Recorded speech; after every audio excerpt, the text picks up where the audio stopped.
E hoje o Bola na Agulha chega ao seu episódio 50, desde que a gente retomou o projeto em 2020. Semanalmente a gente publica episódios sobre temas que julgamos relevantes para a pauta esportiva, em especial aqueles que não têm a atenção necessária da imprensa esportiva de grande circulação. Como a gente sempre diz, somos um podcast sobre esporte e jornalismo esportivo. Acontece que boa parte dos temas que a gente trata não cabem num episódio. As pautas são contínuas, tem modificações, novos fatos ou se encerram. Não à toa, tivemos episódios com mais de uma parte e temas que apareceram em mais de um episódio. O esporte está diretamente ligado à sociedade e suas transformações. Com esse entendimento, decidimos que esse episódio, simbólico, serviria para retomarmos os temas dos quais tratamos no último ano. O que segue em pauta? O que desapareceu? Como vivem e do que se alimentam as pautas que passaram pelo nosso programa? Tudo isso e muito mais no episódio 50 do Bola na Agulha.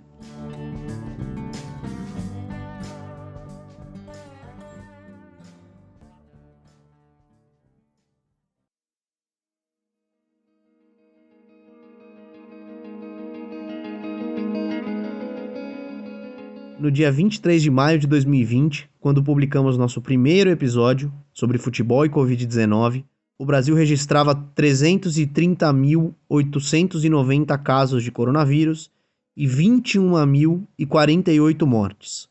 Números bem menores que os mais de 18 milhões de casos e mais de 507 mil mortos até o momento dessa gravação. Os números em 2021 foram piores que os de 2020. Na última semana, voltamos a ter mais de 2.000 mortes por dia.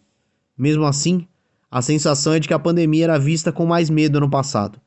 Até por isso, as competições esportivas estavam paralisadas desde março de 2020.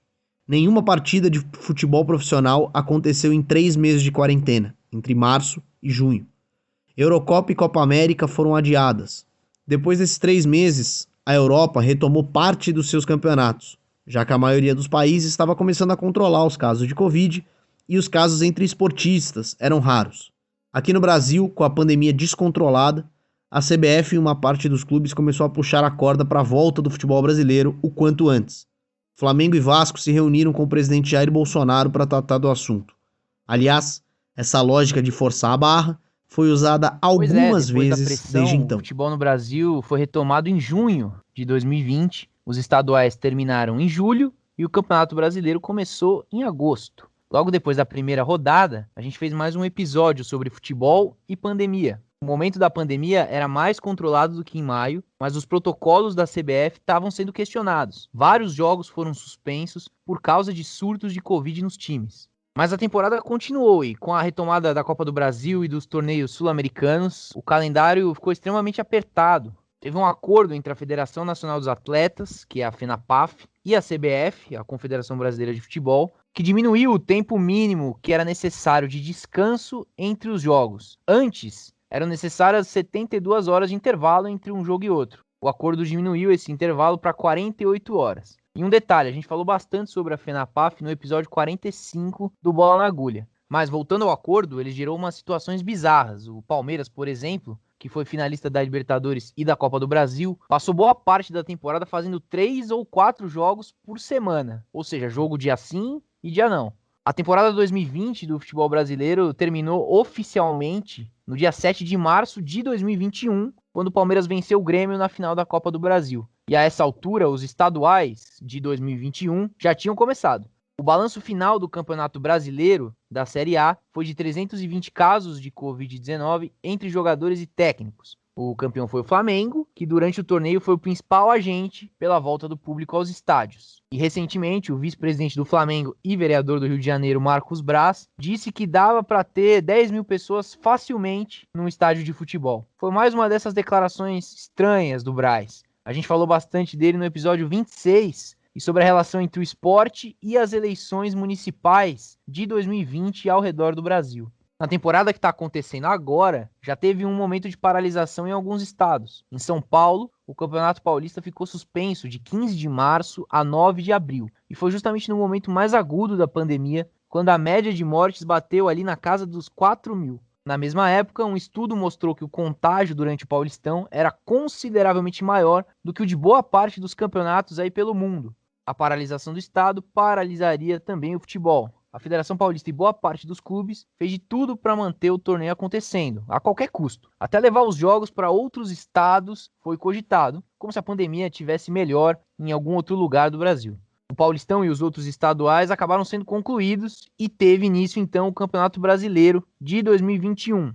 Uma matéria do UOL lá de março mostrou que a CBF aprimorou os protocolos. Novas recomendações, como o uso de máscaras PFF2, foram incluídas, por exemplo. A confederação também passou a mapear as viagens dos atletas para as partidas. E o objetivo é aprimorar o rastreio epidemiológico. A gente está na 6ª rodada do Brasileirão agora e, até o momento, não há notícia de nenhum surto de Covid entre as equipes que participam do torneio. Ainda que casos pontuais estejam acontecendo.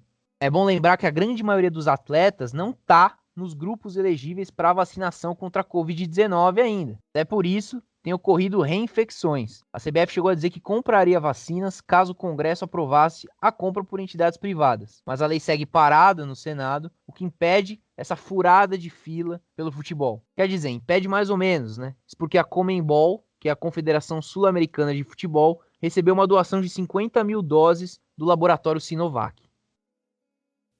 Com esse lote de 50 mil doses, os clubes participantes das competições da entidade, a Libertadores e a Copa Sul-Americana, ganharam a opção de vacinar os seus atletas. Pela lei brasileira, 50% das doses que entrarem no país por entidade privada devem ser direcionadas ao SUS e aos grupos previstos no Plano Nacional de Imunização. Ou seja, as equipes que queiram se vacinar precisam ir para o Paraguai, sede da Conmebol. Até o momento da gravação, Palmeiras, São Paulo, Atlético Goianiense e Atlético Mineiro já imunizaram seus atletas pelo menos com a primeira dose. Internacional, Grêmio e Fluminense recusaram. O presidente do Fluminense, inclusive, chegou a dizer que seria, abre aspas, antipático com o mundo e com o povo brasileiro, fecha aspas. Santos e Flamengo não deram declarações oficiais. Sobre a vacinação no esporte, conversamos com o médico e advogado Daniel Dourado no episódio 43. Mas lembra no começo, quando a gente falou que a Euro e a Copa América 2020 foram adiadas? Elas estão acontecendo agora.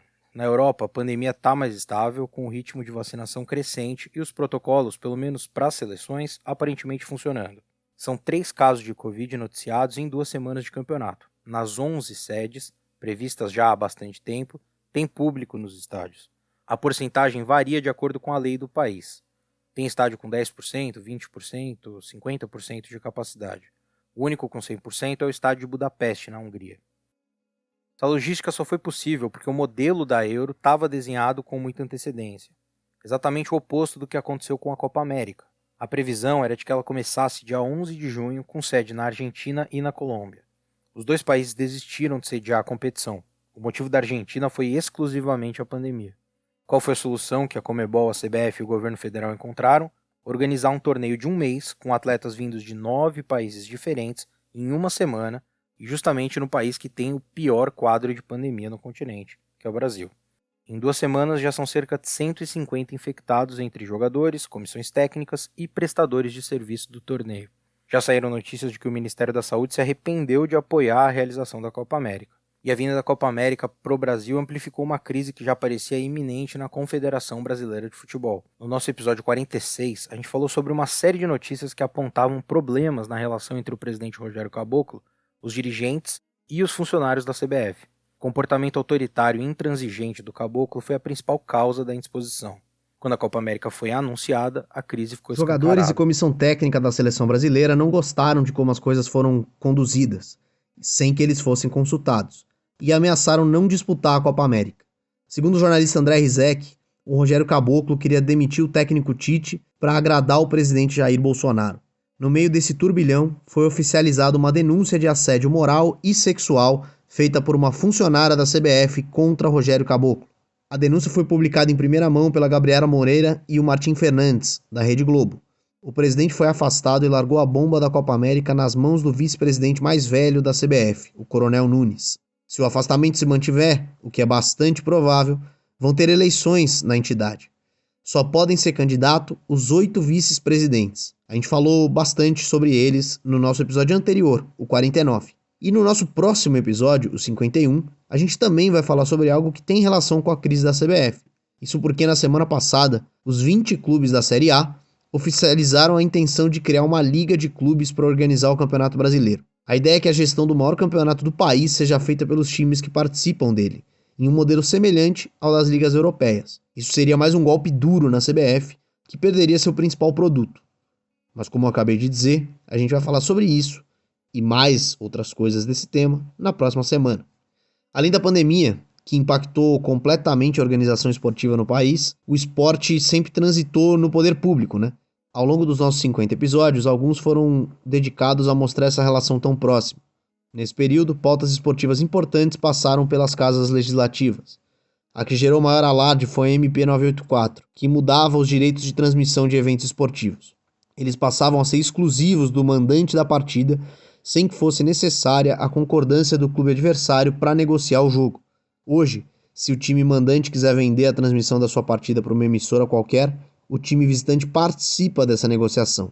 A MP mudava isso, principalmente, mas não adiantou. Ela caducou sem ser aprovada no Congresso. Só que essa medida provisória ela não se limitava a isso. Outros pontos que mexiam em direitos trabalhistas dos atletas foram levados adiante em outros projetos de lei apresentados por parlamentares. Um desses pontos, por exemplo, é o que diminui o tempo mínimo de contrato entre o clube e o jogador de 3 meses para 1 mês. Com o rombo financeiro causado pela pandemia como justificativa, contratos menores poderiam ser interessantes para as duas partes, mas podem ter um precedente perigoso para o futuro. Podem gerar uma instabilidade principalmente na carreira dos jogadores dos times menores, que têm um caixa muito menos prolífero do que os times da primeira divisão nacional.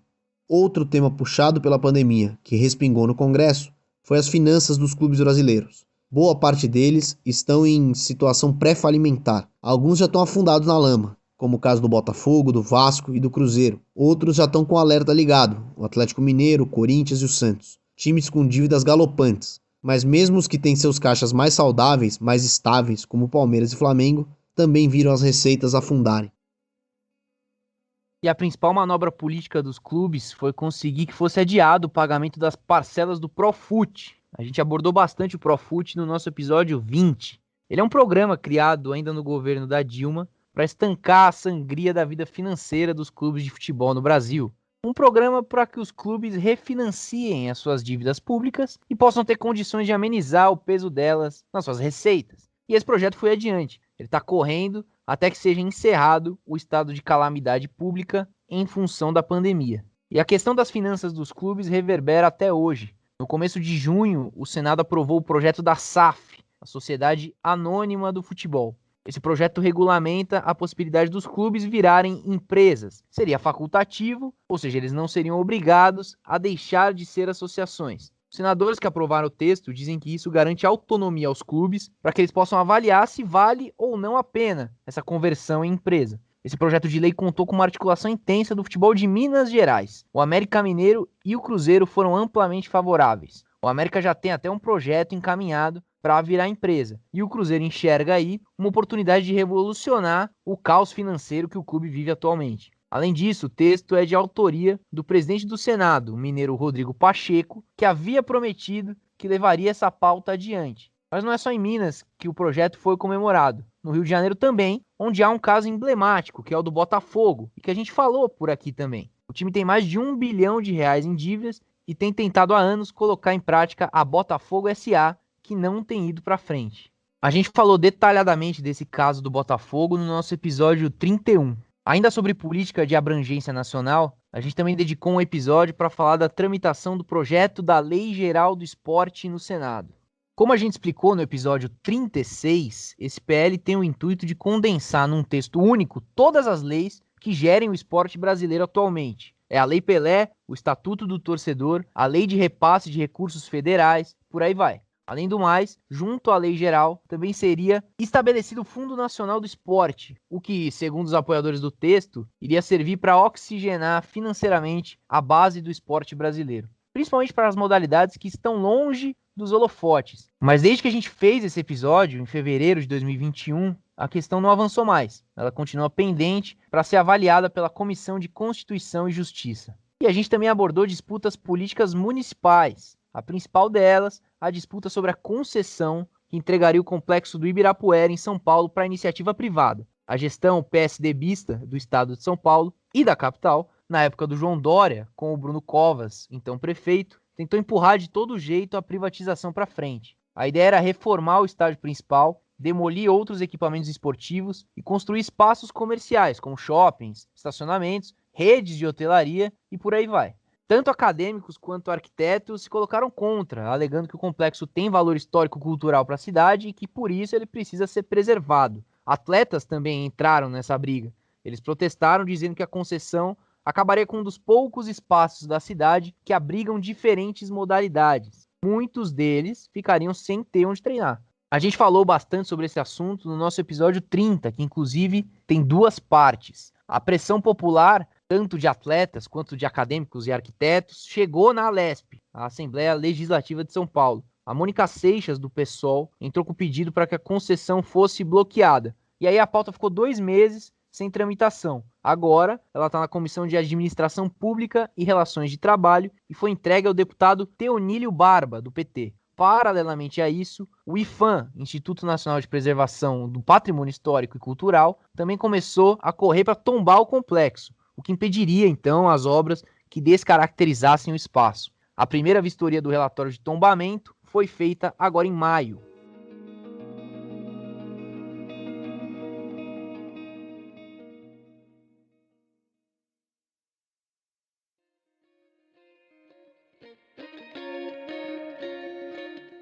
Ao longo desses 50 episódios, o Bola na Agulha também falou de assuntos que extrapolam as fronteiras do país. Desde questões políticas ou geopolíticas, passando por assuntos de caráter social, médico e até financeiro.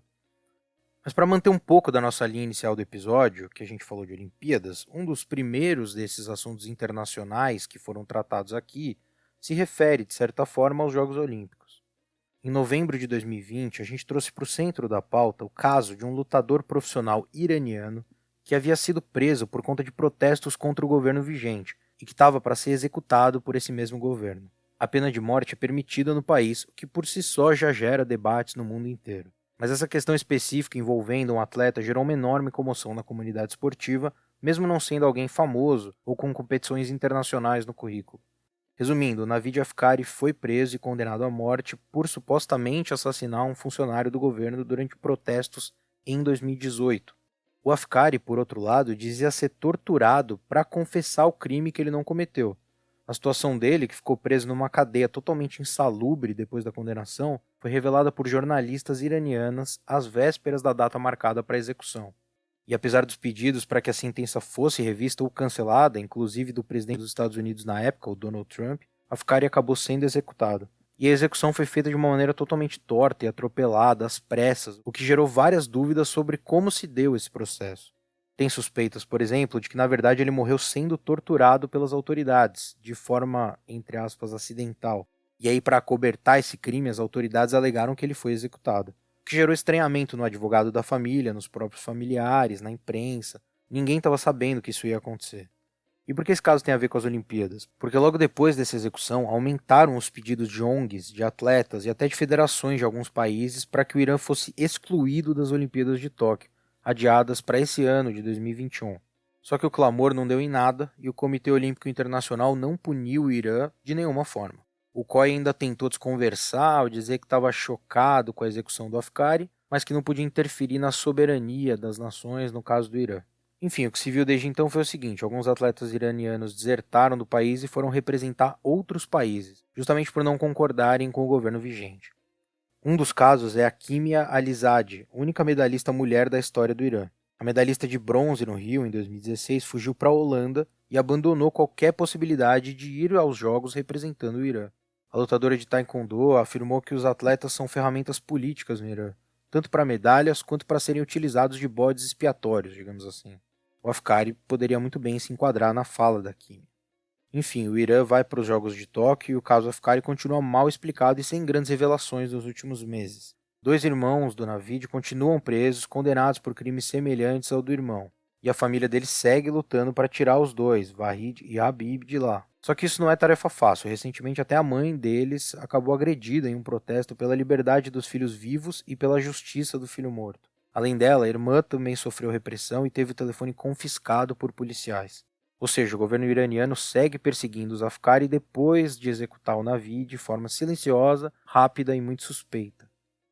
E para piorar, e também concluir essa história, pelo menos por enquanto, o Irã teve eleições recentemente. O Ebrahim Raisi foi o vencedor, e o futuro presidente era o candidato preferido do Ali Khamenei, o líder supremo do Irã, além de ser o chefe do judiciário desde 2019. Ou seja, foi o Raisi, o próprio presidente, o responsável pela condenação do Navid Afkari, entre tantos outros presos, torturados e executados no Irã.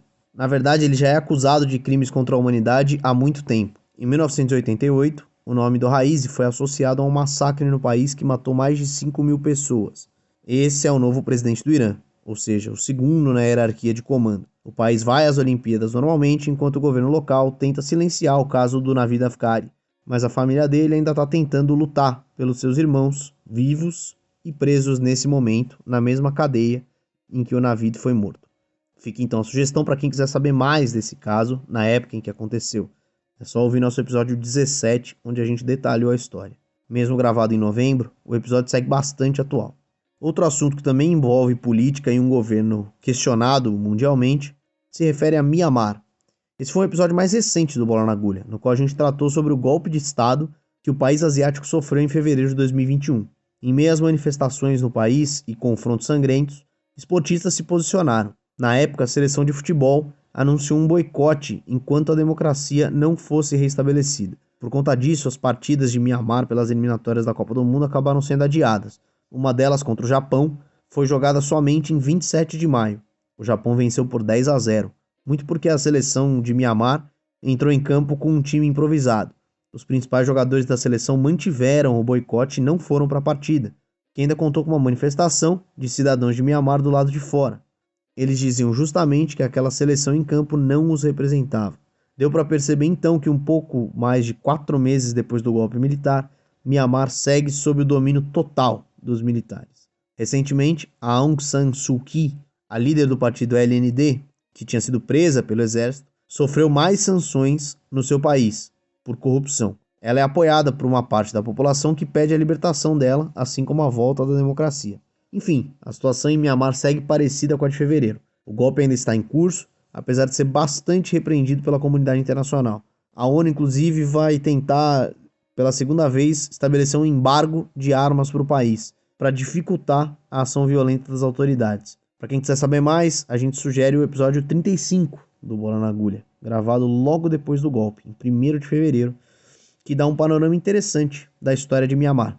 A gente também falou sobre a atuação dos esportistas e uma questão interessante, a influência inglesa em Mianmar, principalmente através da Premier League, o campeonato de futebol mais rico e assistido do mundo. Pois é, já que a gente falou de Mianmar, inclusive citou um jogo do país nas eliminatórias da Copa, isso também faz a gente lembrar de um outro episódio de destaque aqui nessa nossa trajetória de 50 programas do Bola na Agulha. Em março, a gente chamou a atenção para um possível boicote da seleção da Noruega à Copa do Mundo do Catar em 2022. E isso aconteceria por conta de uma notícia perturbadora que foi revelada pelo The Guardian no início do ano. O jornal inglês publicou uma matéria dando conta da morte de mais de 6.500 operários estrangeiros durante as obras para a Copa do Mundo do Catar, no ano que vem. E isso gerou revolta de diversas nações, inclusive da Noruega, que em março anunciou que poderia boicotar as eliminatórias do torneio e, consequentemente, a Copa do Mundo. Na época, a gente detalhou toda essa notícia do Guardian. Por que morrem tantos trabalhadores? De onde eles vêm? O governo oculta os dados? É uma questão complexa, mas muito interessante para se entender como o futebol, principalmente os grandes eventos, movimentam um tremendo dinheiro. E essas quantias afetam as questões humanitárias, como, por exemplo, o deslocamento de operários para o Catar, um país que é praticamente formado por estrangeiros. E o mais importante que aconteceu recentemente nesse tema todo foi justamente, de novo, a Noruega se pronunciando. Dessa vez, o país recusou a proposta do boicote que tinha sido formulada ali em março. A Federação Nacional do país se reuniu e votou contra a ideia que surgiu de clubes e de torcedores. E a votação chamou a atenção mundial porque poderia significar o primeiro país a boicotar a próxima Copa do Mundo. Mas não aconteceu. E a decisão tem a ver, claro, com possíveis punições que a FIFA daria à Noruega em caso de um boicote. E a gente falou disso também no nosso episódio 39, sobre esse escândalo da Copa do Catar, das mortes dos trabalhadores e desse boicote da Noruega. Fica aí mais essa sugestão de um episódio interessante e que vale a pena ser ouvido agora, mesmo que ele tenha sido gravado ainda em março desse ano. No fim, esse assunto polêmico parece ser sempre jogado para debaixo do tapete. A gente não ouve falar muito sobre isso. Apesar das denúncias escandalosas do Guardian e de toda a sua repercussão, pouco foi feito ou discutido sobre essa condição do Catar. Além dos problemas envolvendo trabalhadores, a escolha do país para sediar a Copa também é alvo de investigação por corrupção. E todo mundo sabe disso. No caminho, algumas seleções como a Noruega, sem muita força no ambiente do futebol, nos bastidores do futebol, volta e meia se manifestam, mas não sai disso. Somente um protesto antes de um jogo, uma camiseta com uma frase, um gesto, e logo a FIFA consegue brecar qualquer tipo de ato rebelde, digamos assim. Mas vale a gente ficar de olho, claro, principalmente por conta da proximidade da Copa, que será disputada em dezembro de 2022. E já que a gente falou sobre o Catar e sobre a Copa do Mundo, lá no nosso episódio 10, a gente também tratou de um assunto que tem a ver com isso. Esse episódio 10, ele também foi dividido em duas partes, nas quais a gente falou sobre os chamados magnatas da bola. Os magnatas da bola são algumas figuras aí do futebol moderno, geralmente investidores, empresários ou até governantes, que são bilionários e exprimem interesse em investir no futebol de alguma forma.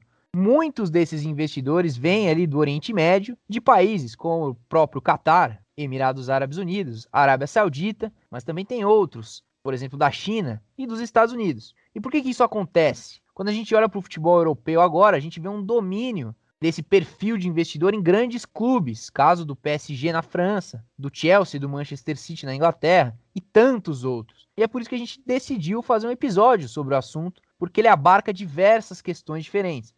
Nesse episódio número 10, a gente focou especificamente no futebol inglês. A gente contou com a presença do César Grafietti e do João Castelo Branco para entender melhor toda essa questão, para dissecar um pouco essas figuras do futebol e falar mais sobre o envolvimento desse dinheiro que vem de fontes, por muitas vezes desconhecidas, no futebol moderno.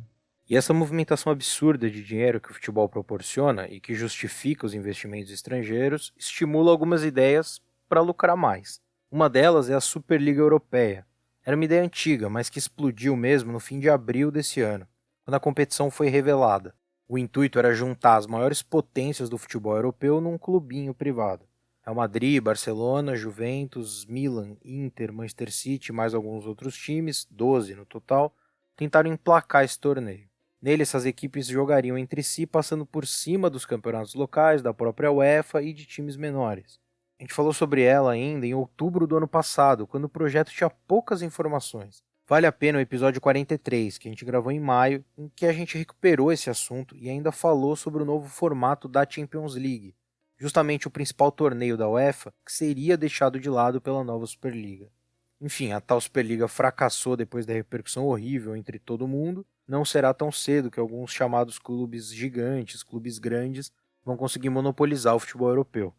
De qualquer forma, vale ficar atento de novo ao formato da nova Champions League, que também não é uma maravilha e certamente vai gerar discussões no futuro.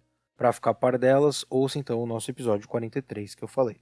Mas agora mudando um pouco de assunto, mudando um pouco o tema, a gente também falou sobre questões sociais que surgiram e ganharam força principalmente em 2020. A morte de George Floyd, cidadão negro assassinado por um policial branco em ação truculenta, desencadeou diversas manifestações antirracistas no mundo inteiro a partir de maio do ano passado.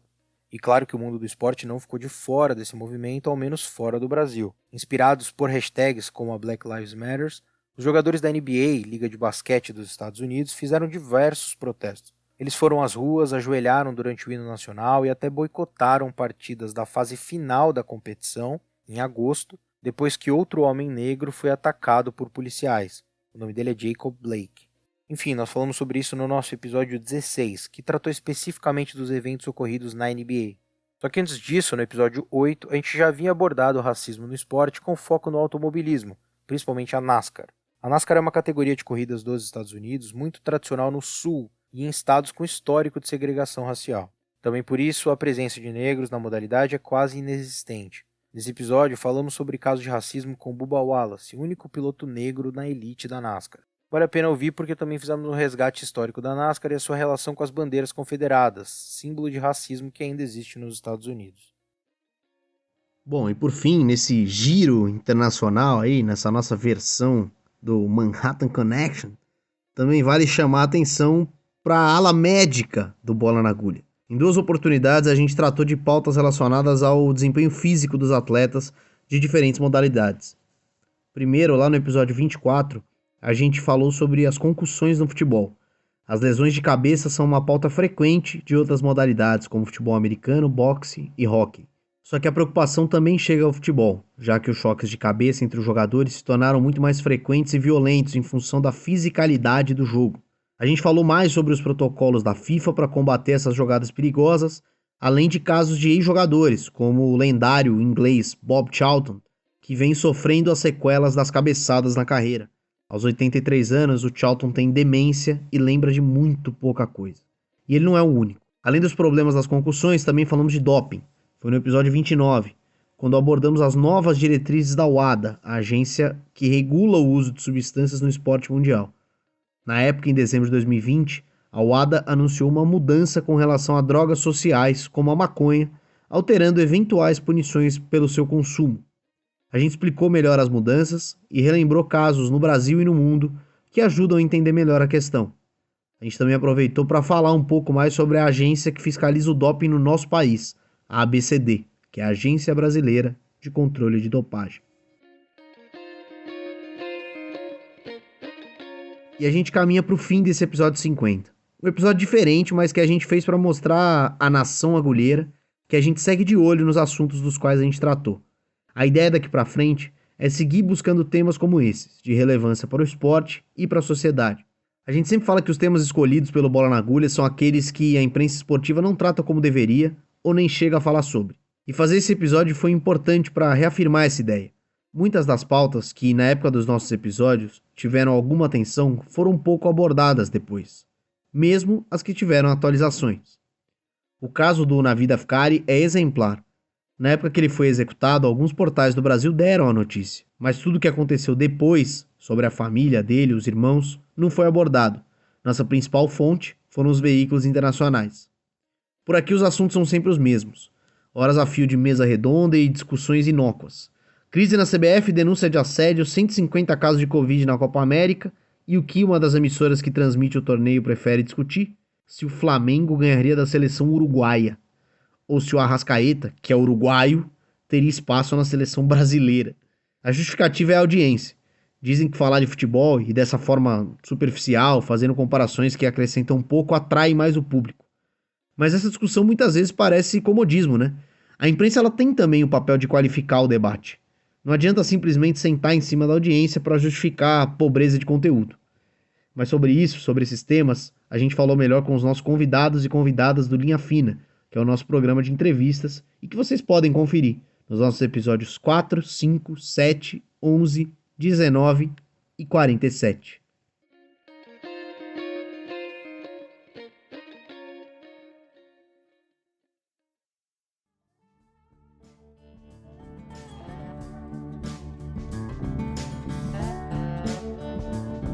Bom, e depois de todos esses números apresentados pelo Guilherme, um episódio muito diferente do que a gente está habituado a fazer, mas, como ele explicou, tem um propósito.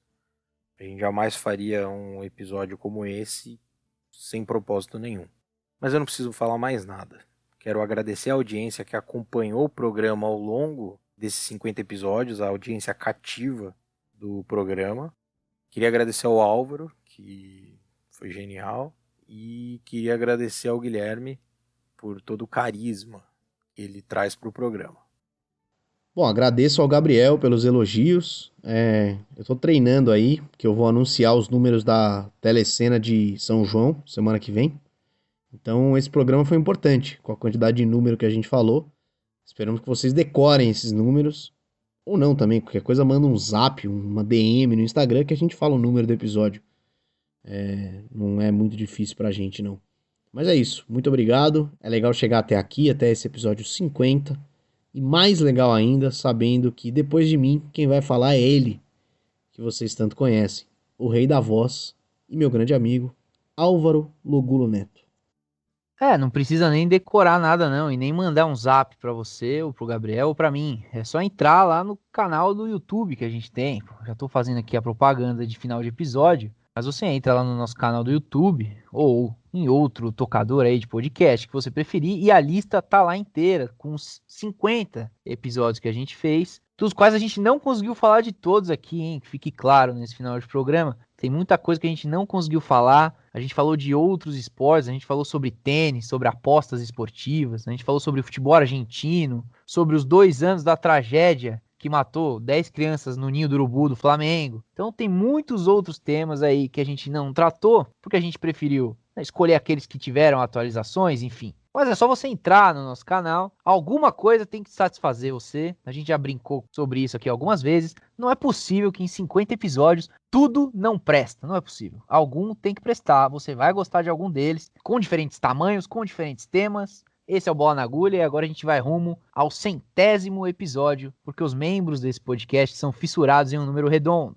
Com isso eu me despeço, pedindo para você acessar também as nossas redes sociais, além do canal do YouTube aí que eu falei. Entra lá no Twitter, no Instagram, no Facebook com @bola na agulha, uma só entre o N e o G, para seguir a gente nas redes sociais e fica mais fácil aí de saber quando o episódio sai. Toda semana tem um novo, mas aí você já vai lá, clica no link, fica muito mais fácil se você seguir a gente e também fica melhor aí para o próprio Bola na Agulha poder crescer mais e atingir mais pessoas. Um abraço, fico feliz com esse episódio 50, que venham mais episódios por aí e agora eu passo a palavra pro Gabriel, que sempre tem uma mensagem de luz no final de cada episódio do Bola na Agulha. Se você concorda com o Álvaro e também acha impossível não ter nenhum programa que seja minimamente decente e agradável, e você acha que de alguma maneira a gente merece uma contribuição e uma ajuda, você pode fazer isso pela nossa campanha de financiamento coletivo pelo PicPay. Você baixa o PicPay, procura Bola na Agulha lá, que nem você procura na rede social. Você vai encontrar o nosso perfil com vários planos de assinatura, com valores diferentes. Você escolhe aquele que te agrada mais, que você achar que é justo, que você tiver condição. E você contribui mensalmente para o programa continuar rolando e a máquina do Bola na Agulha continuar girando. Mas só para quem tiver condição, quem tiver como ajudar nesse momento triste do nosso país, tá certo? Acessa lá o PicPay e procura pelo Bola na Agulha. O programa vai ficando por aqui e até semana que vem.